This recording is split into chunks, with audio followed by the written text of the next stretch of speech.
Welcome, everyone, to episode 92 of Just Joshing. I am your host, Joshua Pentellaresco. I write stuff and podcast too, and I am coming to you this week at episode 92 with my guest, Manu Intiraymi of Star Trek fame, most notably playing Icheb in Star Trek Voyager, which obviously was a fantastic show by and large. It actually, the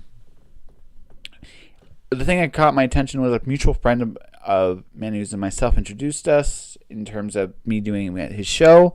He's got this great little project on Kickstarter called The Circuit, which is a really cool idea. It's an anthology series featuring the various Star Trek actors and creative people just doing different episodes for a show, which is just a really cool idea. I love old school sci-fi, short story, anthology style projects, and I think this is a really cool thing. As far as the conversation itself, it was interesting. I've never been simultaneously part of another show at the same time. It was unexpected, but just like anything else, you just kind of ride with it and kind of see where it goes. Like I said, but Manu Intiraymi is definitely a really cool thing I can say. I've actually interviewed a Star Trek alumni, which is really cool. I'm doing this instead of doing the Calgary Con. The long and short of it is, with everything that happened to me at the end of the last year, start of this year, I just could not recover in time not to attend the show. Honestly, which is cool. I'm still getting to see most of the people I want to see outside the show, which is really, really neat. I missed a chance to meet somebody tonight because of my traitorous phone dying on me, so I couldn't just make that final connection. But beyond that, though, honestly, it's been a really, really good week. Got to hang out with another author buddy. I got a copy of Adam Drees's Wizard Killer this week, which is really cool. I'm trying to go to G.W. Renshaw's the book launch this Monday. The Veronica Chandler series, the Chandler Affairs, as they're called, is probably one of my favorite little private eye gumshoe mystery series. So you guys should definitely check that out at Owl's Nest Books this Monday. GW is awesome. Like, he really, really is, and you should really, if you can, get a chance to go check him out. Beyond that, I am on episode 5 of The Cloud Diver in terms of second draft. I'm curious to see what the beta reads are going to come through on with that. It definitely, episode 4 was definitely unique. Some drafts go kind of on their own, and episode 4 kind of went its own way from the initial outline. I think it's better, but we'll see. Anyways, enough from me. Time to talk about my YouTube channel, and then we'll get to Manu Intiraymi. Looking for my archive episodes of Just Joshing? You can do so on my YouTube channel, Joshua Pentellaresco. Joshua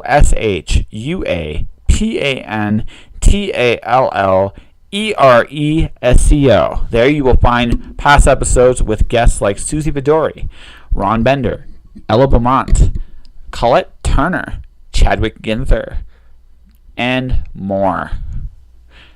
Check out my YouTube channel right now. Hi everybody, it's Manu Intiraymi and Josh Pentellaresco, who's right here. We're live on the Just Joshing podcast today, doing an interview for The Circuit and whatever else Just Joshing wants to talk about. So tune in and comment here. Conversation. Nice. My birthday today. Happy birthday. Thank you, man. Yeah. So you doing anything fun tonight after you're done talking to me? I'm actually going to a gala event of some type for a charity in Hollywood that my buddy David Ullman is going to, and he asked me to come out with him, and I forget what the charity is, but going to support something positive. Well, that sounds like fun, if nothing else, so it can get you out there. Yeah. Like I said, this verse, the whole concept of The Circuit, I actually was looking at it on Kickstarter. I really dig that, like the whole anthology Twilight Zone concept. Is that something you've always been a big fan of? Or just... Yeah, since I was a kid. Yeah. As a little kid. I think I saw Twilight Zone probably one of the first adult shows that I watched when I was a child, maybe 9, 10 or something like that, because my parents dug it. And I also grew up in the age of, the middle 80s, late 80s, early 90s. There was a lot of anthology stuff on TV. There was Tales from the Dark Side. There was Outer Limits was there was Steven Spielberg's amazing story. It was really common to get those standalone episode television shows. It was probably 4 or 5 more that I could name if I thought about it hard enough. And I loved them. I loved the idea of. I love television, but I'm more of a fan of, like, even with Star Trek, which my show has nothing to do with, except we have a bunch of Star Trek actors. But I even love the episodes of Star Trek that are the self-contained standalone episodes. I usually like them more than the storyline that they continue on. It's funny because, like, Rob Sawyer, I interviewed him way back. One of the things he really loved about the original Star Trek was that each episode is unique in terms of setting, in terms of sets, in terms of presentation, in terms of the whole concept. It was like each one was a unique one-up. So you really dig that kind of stuff, right? With that, just that one-up if possibility. And I thought as the Star Treks went along, there was less and less of that, and I always would salivate for a standalone episode. I think, okay, just strictly out talking Star Trek for just a second. I think with Next Generation, it worked because it needed to be something a little different from the original Star Trek in that regard, and that was also the way its own voice evolved, which I think was really cool. Deep Space Nine and Voyager. Especially I think. Pledge 5. I'm sorry, I have to call it out when it happens. Yeah, no worries. Thanks, John. That's awesome. This is the first time we've ever done anyways. That's cool though. But I love with Deep Space Nine. I think it just got that Dominion War just became the story over a period of time. Great cast, but just such a huge thing. I thought Voyager tried to go back to that. I think the idea. As a concept, I love the idea of how Voyager did the opposite of every other Star Trek. Whereas where every Star Trek is expanding out, it's actually trying to go home. I just think Voyager took a little longer to find its voice than those shows did to stand it out. But yeah, I mean I think that's why the original Star Trek is still so loved. It's such a unique. It feels like an old school sci-fi anthology series each and every time you watch it. The Doomsday Machine is different from The Trouble with Tribbles or The City on the Edge of Forever, right? So. Josh just got the Your End Pictures pledge. Nice. The autographs and everything else, and the credit in the movie. Thank you, Josh Taylor. You know what? But speaking of Next Gen, that first episode was, that standalone episode with Q was just freaking amazing. That's the Edge of Forever, isn't it? No, that's Encounter at Farpoint. That's Encounter at Farpoint. Which one's Edge of Forever? That's the Harlan Ellison one from the original Star Trek series. The one, yeah, that one where Kirk and Spock travel back in time. So, yeah. But I'm a big fan of the episodes. Oh, they're all fun. They're all amazing.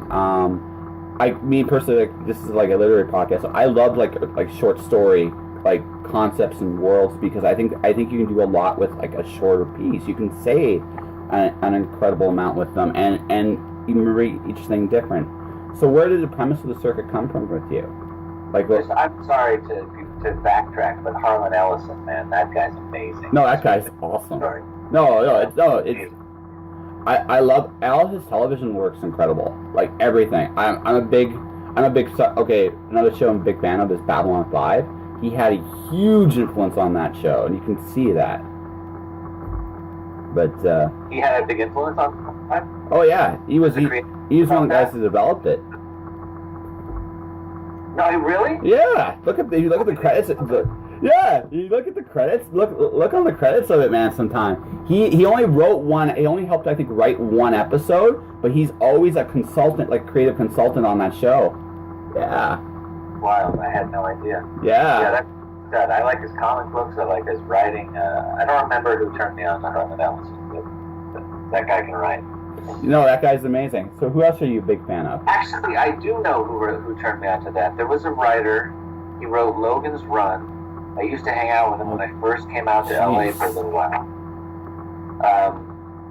Why can't I think of his name? Really good science fiction writer.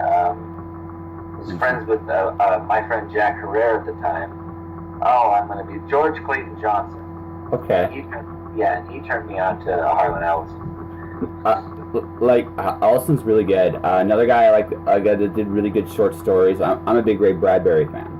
I love Ray Bradbury stuff. I even like some of the stuff that actually was developed. Yeah, that's the stuff that's stuff I really enjoy. So Bradbury's just the top notch. Jim Westbrook said Ellison consulted on Babylon 5, so yeah, it's official now. Yes. Joshua says, Jim says, it's official. Yes. Yeah. So if you watch that show, you look in terms of the concepts. Oh yeah, he had a huge hand in that show. So,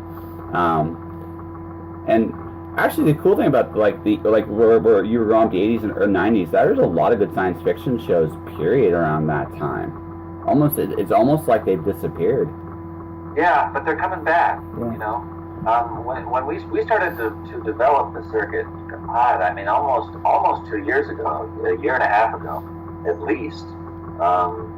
And at that time, I don't remember there being much of a sci-fi anthology thing going on Netflix or Amazon or any of the streaming services. And now we've had that Stranger Things show that was fantastic. Black Mirror is incredible. You know, the circuit is going to be a lot like Black Mirror, except it's not all dark.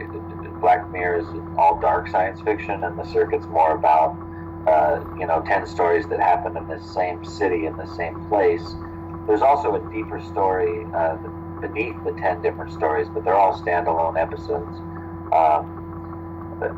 But the difference between us and Black Mirror is that, you know, we're going to do different genres. We're going to do thriller, and we're going to do romance, and we're going to do comedy even, and we're going to do an epic and a mockumentary maybe even. You know, we're going to just explore different places in the city and different stories through genres of science fiction.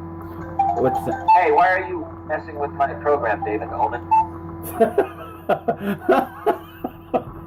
Don't you know we're on live, Mr. Omen? You should know this. Stop calling me.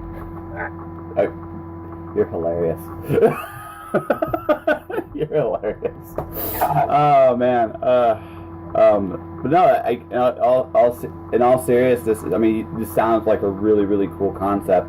So, assuming the Kickstarter goes through, like, how long do you think before we start seeing episodes? What about steampunk western?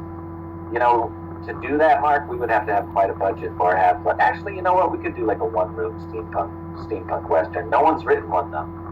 No one's written a western either. We'll probably September is when we want to start shooting. Nice. And we were really smart about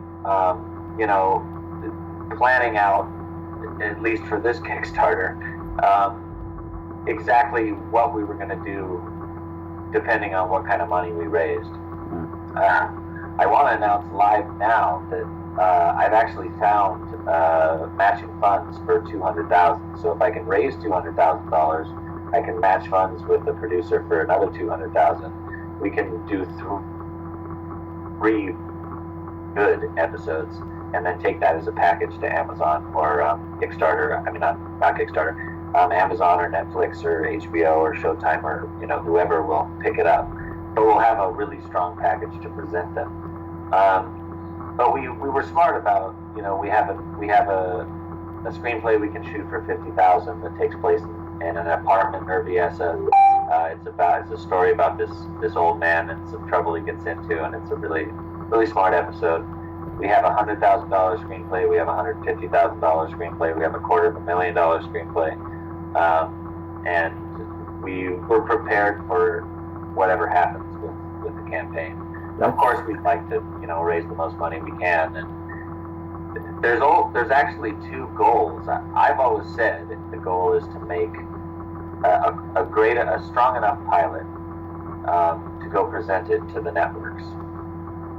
But now there's things happening not on Kickstarter, just in my life with film finance companies and a couple of my producer buddies and this guy that will put $200K up, where it's a possibility that the Kickstarter could spark more like, I mean, if we raise $200,000 and then that guy matches it, we're at $250,000 at that point.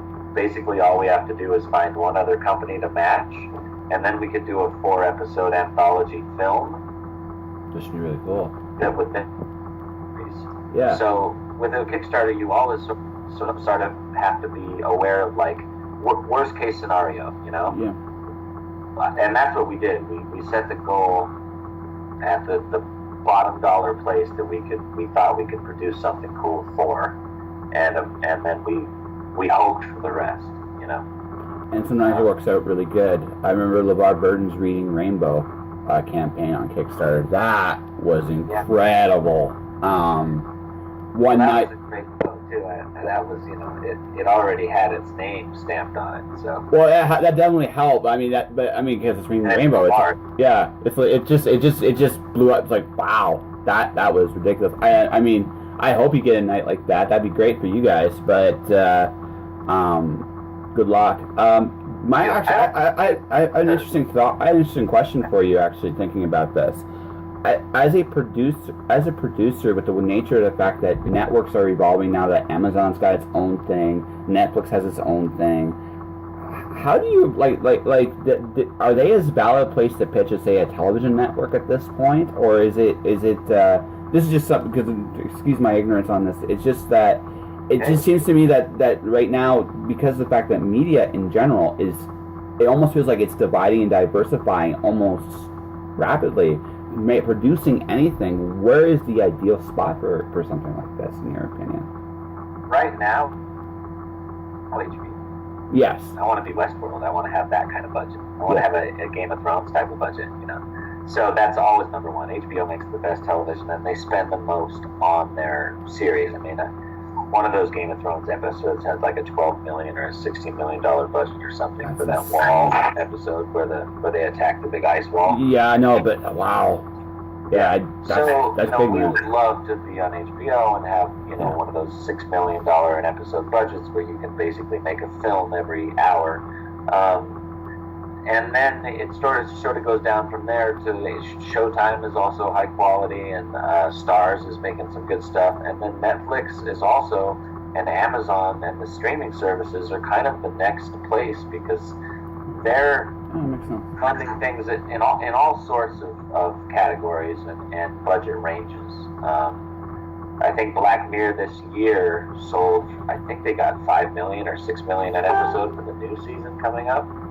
So they're going to produce some great stuff. And then it's cable networks after that. I would want to be on like A&E or Sci-Fi or you know, there's some strong cable channels.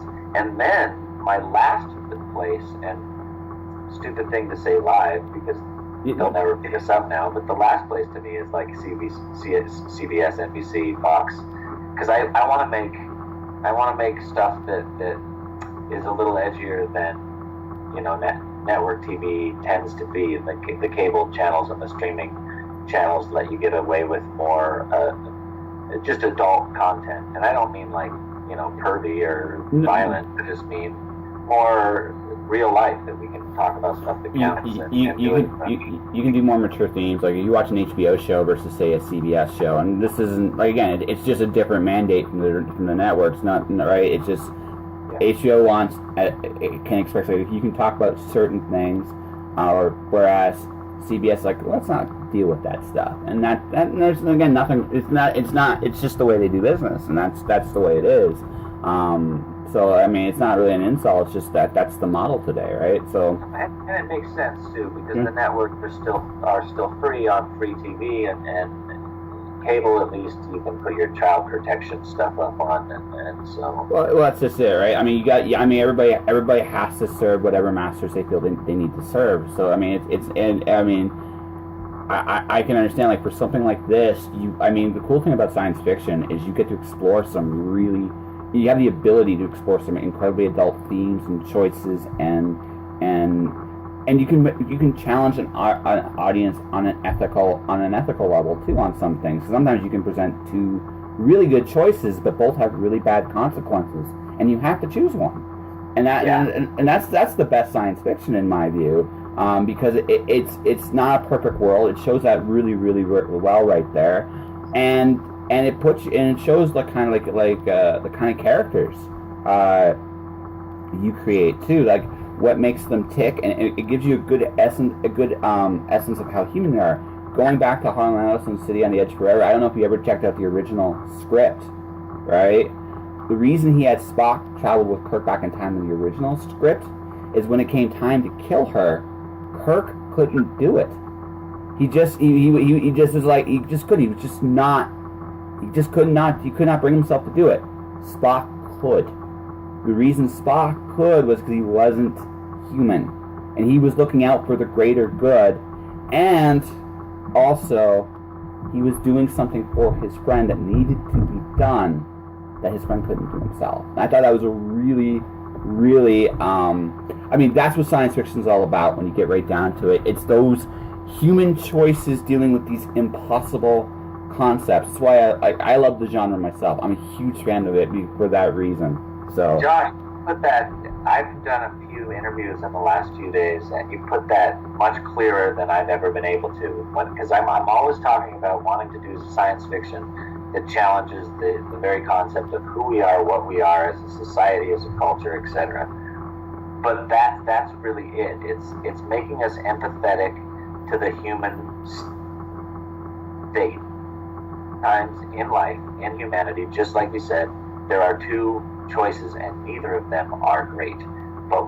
And the challenge of like, what do you do in that situation, and then do you still deserve love, whatever choice you happen to make, and going to those deep places and difficult subject matter is what science fiction does the best, because you can tell it through, like, you can put that filter of a science fiction story over the top of what you're really talking about. Well, absolutely. I mean, the storytelling, when you get right down to it, if we got to create empathy for the people we are watching. If you don't, right? If you don't give the audience anything to invest in, right? It doesn't work, right? It really doesn't. That's why a good movie and a bad movie. We're gonna talk Star Wars. The reason why Star Wars, like, in this is my opinion, New Hope works versus The Phantom Menace.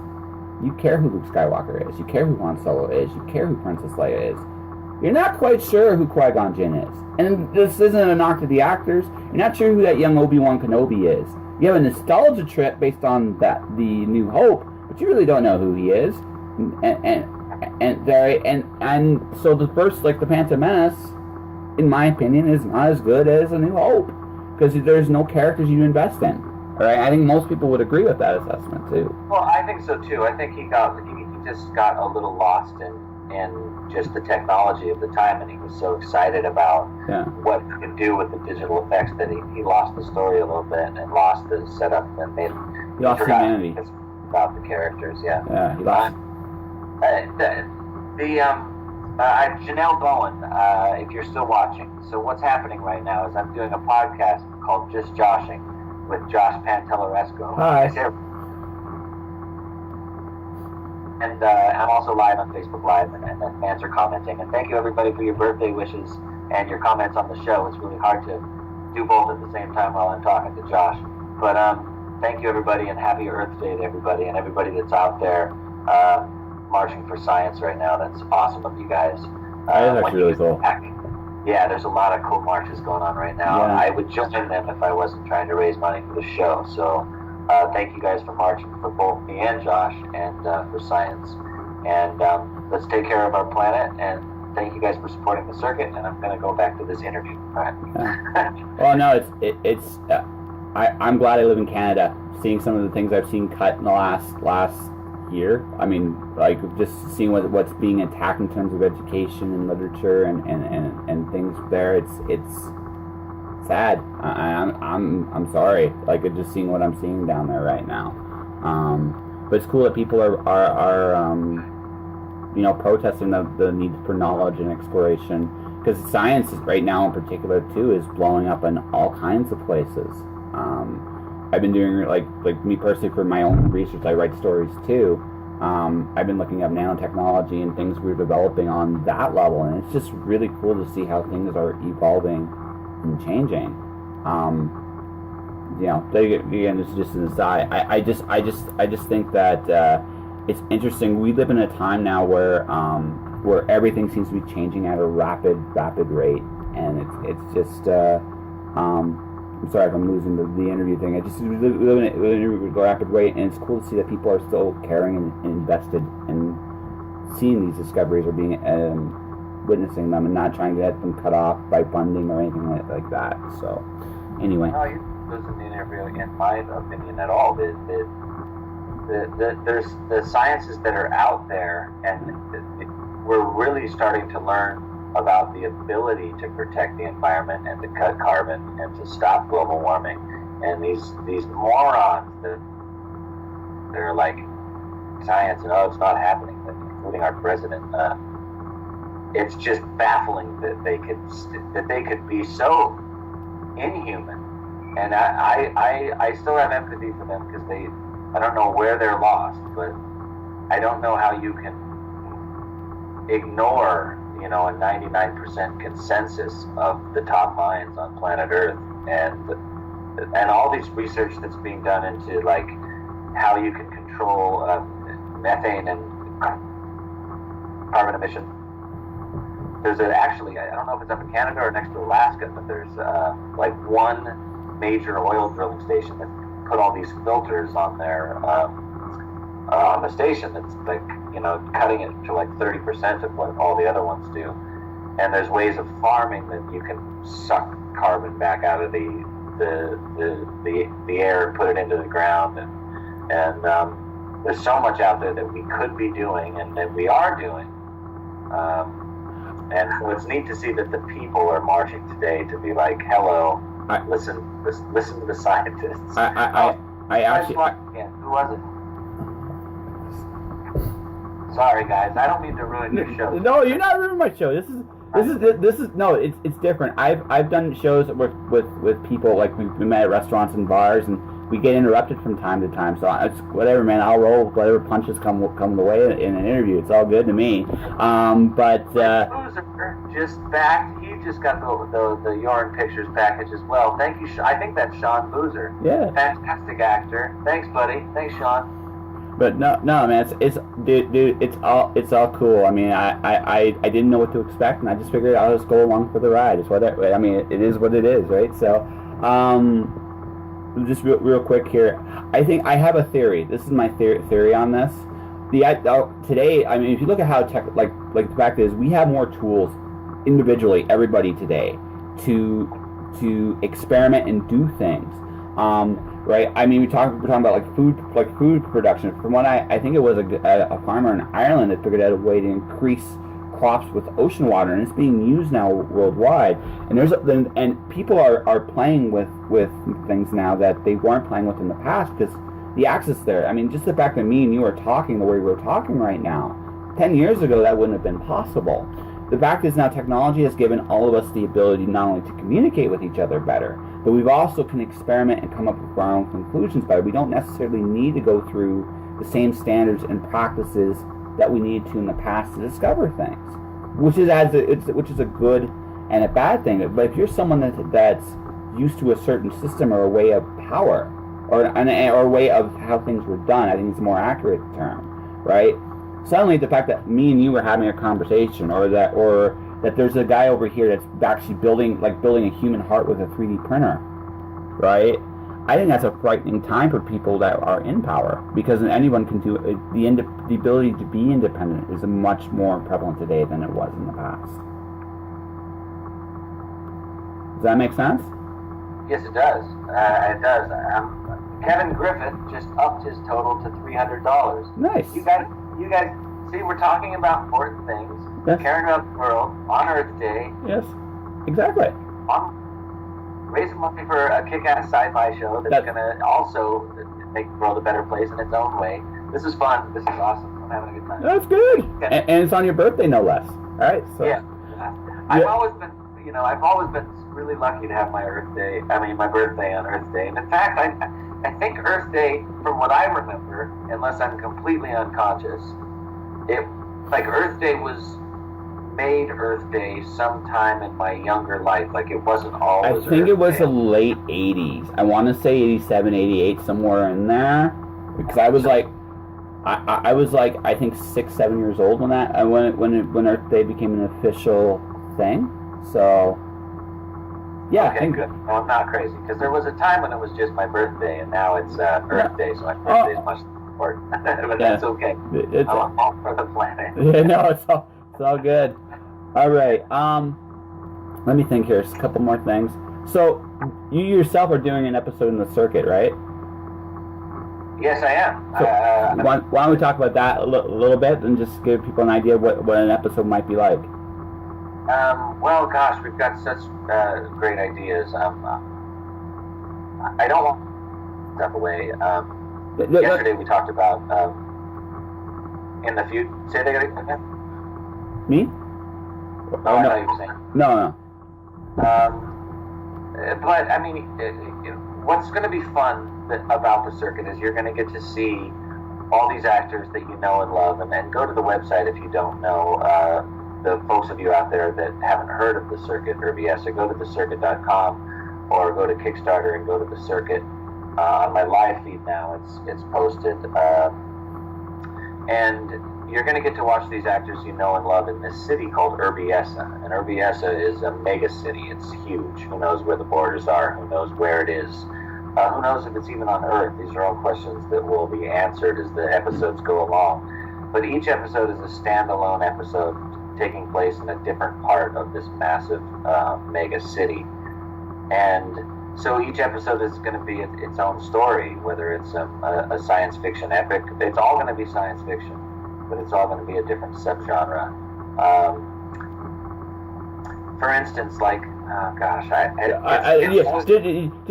just give a tiny taste of what yours is about, because I know it's like just as a creator, I'm always excited about my own stuff, and you got, I mean, there's. And you mean what? That's too big of a giveaway because. Okay. No, it's just because.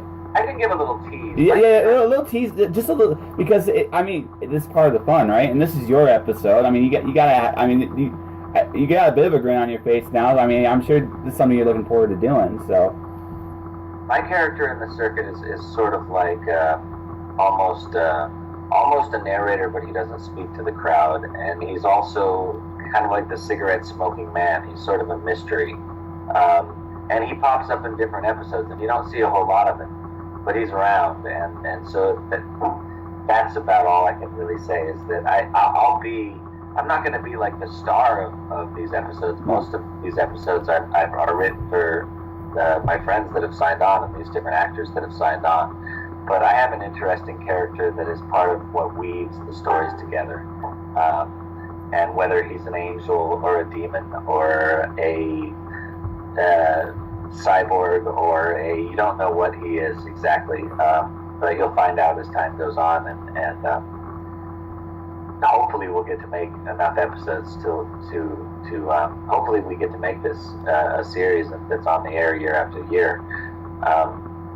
But yeah, my guy is sort of unexplainable unless you watch a few episodes.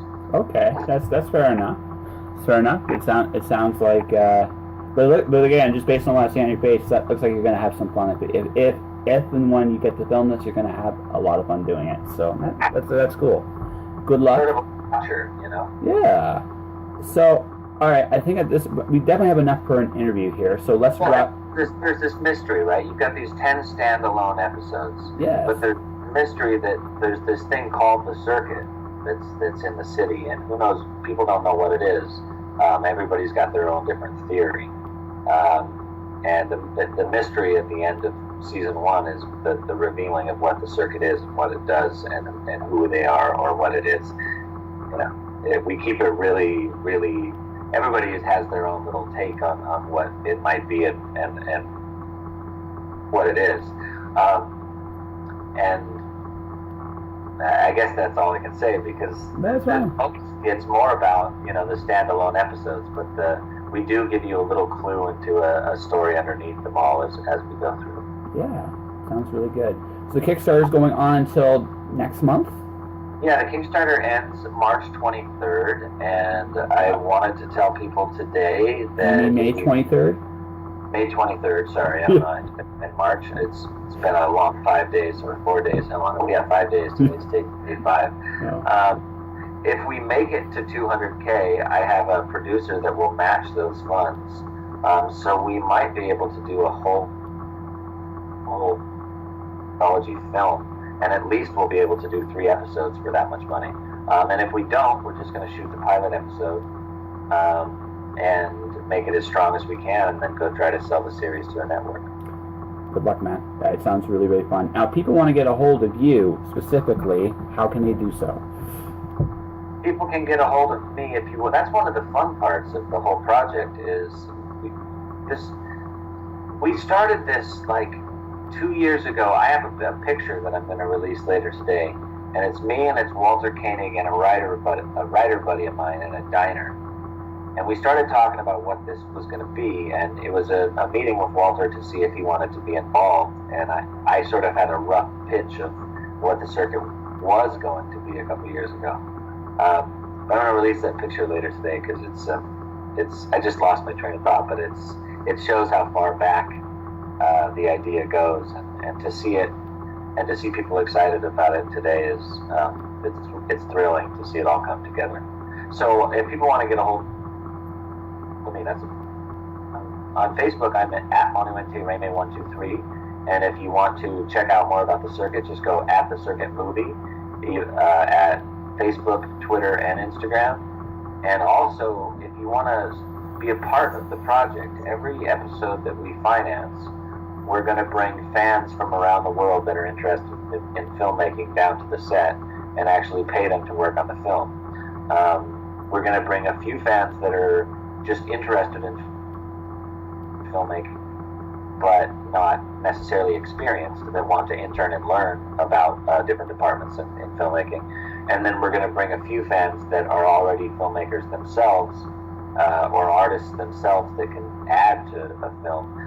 What I like about television and film quality television is that what turns me on about the whole thing, acting and producing, is it's all the great arts put together, right? There isn't a great art that you can mention that in time that isn't a part of film and television. And so anybody out there that is an artist that wants to join the project, if you have an idea about how you could help us make these episodes good, just send me your resume, your links to what you do. Put yourself on an iPhone if you don't have any work that you can show, and just tell me why you want to come and join the project. Write a letter and send it to Manu Intiraymi, that's my first and last name, at thecircuitfilm.com. And after we fund this thing, we're going to dig through all of those submissions and pick people to come to set. And also people that are writing. We will always, no matter what, we've decided to be very strict about this. Even if we sell to the networks, we're always going to have an open screenplay policy for the circuit. So if you want to write a 1 to 30 page screenplay, we have free screenplay writing software on the website at thecircuitfilm.com. And you can also write a short story if you don't want to write a screenplay, and send it in as well and submit your screenplay to us. And we're gonna do fan screenplays as well. Very cool. All right. We have the rules, though. I'm sorry, with the no worries. Writing. Okay, this has to take place in the city of Urbiesa. There is a thing in Urbiesa called OmegaCon, which is a science fiction, fantasy, pop culture convention that is the biggest on Earth. That happens there. So if you want it to take place at OmegaCon, you can have it take place there. If you want to just tie it into it, you want it to have nothing to do with OmegaCon, you don't have to have it to do with OmegaCon, but that option is still open. And then you pick the subgenre, but it has to be science fiction, and then send it to us, and cross your fingers, and we'll get back to you. All right. And that was my conversation with Manu Intiraymi. Man, I keep hearing I said that wrong. 2 things I will say. I was so jealous of his hat when we were doing this conversation. He had this amazing hat on. It was perfect. I hope he enjoyed his birthday. So happy birthday! I hope your birthday went well, Manu. And if you guys are so inclined, take a quick look at the circuit on Kickstarter. And like I said, I like the concept myself. I love those anthology sci-fi shows, and this is definitely an anthology sci-fi show. So if you like those kind of things, you should definitely go to Kickstarter right now and put down your pledge for it. And that, as they say, is that for another episode of Just Joshing. If you want to support this podcast, you can do a bunch of different things. The first thing you can do is you can subscribe to this podcast either through iTunes or through Podomatic, your choice. However you want to do it, that would be great. The other thing you can do is you can buy my books. I have The Watcher and Storm Dancer, which are available through mirrorworldbooks.com or through Amazon or any other place where electronically where books are sold. You can check it out that way. You can do that. You can also subscribe to my YouTube channel, Joshua Penteleresco. The archive is growing. Over half the episodes are up there now, and soon more will join it. Beyond all that, though, whether you support the podcast or not, stay inspired out there, chase your dreams, and keep pursuing your literary pursuits. I'm Joshua Penteleresco. Don't do anything I wouldn't do, whatever that is, and I'll see ya next time. Josh.